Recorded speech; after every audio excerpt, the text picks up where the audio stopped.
আমাদের গোয়েন্দা বাহিনী যেটা ডিজিএফআই কার আন্ডারে?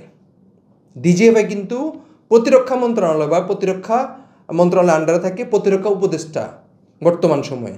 তাহলে আপনি সবসময় ডিজিএফআইকে ভেঙে ফেলবেন, ডিজিএফআইয়ের বিল্ডিং গুঁড়ে দিবেন, কিন্তু ডিজিএফআইকে যিনি প্রধান, যার কাছে রিপোর্টিং বস, ওনার বিরুদ্ধে আপনি কথা বলছেন না কেন?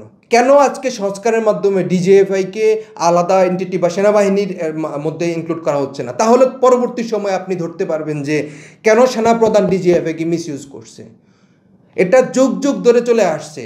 খালেদা জিয়াও প্রতিরক্ষা মন্ত্রী এবং ডিজিএফআইয়ের প্রধান হিসেবে ছিল, শেখ হাসিনাও ডিজিএফআইয়ের প্রধান হিসেবে ছিল, বর্তমান প্রধান উপদেষ্টাও ডিজিএফআইয়ের প্রধান হিসেবে আছে।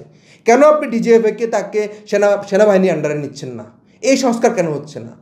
আপনি আরেকটা বিষয়ে সারপ্রাইজিং লক্ষ্য করবেন যে ডিজিএফআইয়ের নাম কিভাবে মানুষ ব্যবহার করে।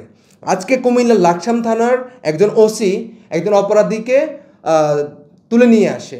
পরবর্তী সময়ে আমি খোঁজ নেওয়ার পরে জিজ্ঞেস করলাম যে কেন তাকে তুলে নিয়ে আসা হয়েছে।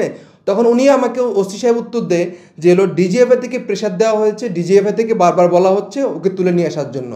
সাথে সাথে আমি কর্নেল স্যারকে জিজ্ঞেস করি যে স্যার এই ধরনের ডিজিএফআই কোনো ইনস্ট্রাকশন দিয়েছিল কি না? উনি বলেন না।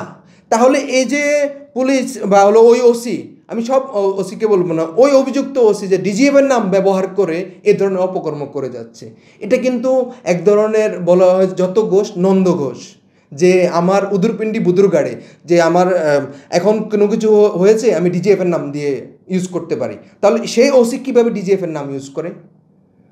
এটা তো তার হলো অপেশাদারিত্ব, এবং সেখানে নিশ্চয়ই কোনো দুর্বিষণ দিয়ে আছে যার কারণে সে ডিজিএফের নাম ব্যবহার করছে, অথচ ডিজিএফআই এই ধরনের কোনো ইনস্ট্রাকশন দেয় নাই। নিরপেক্ষ, সত্য প্রকাশে আপোষহীন।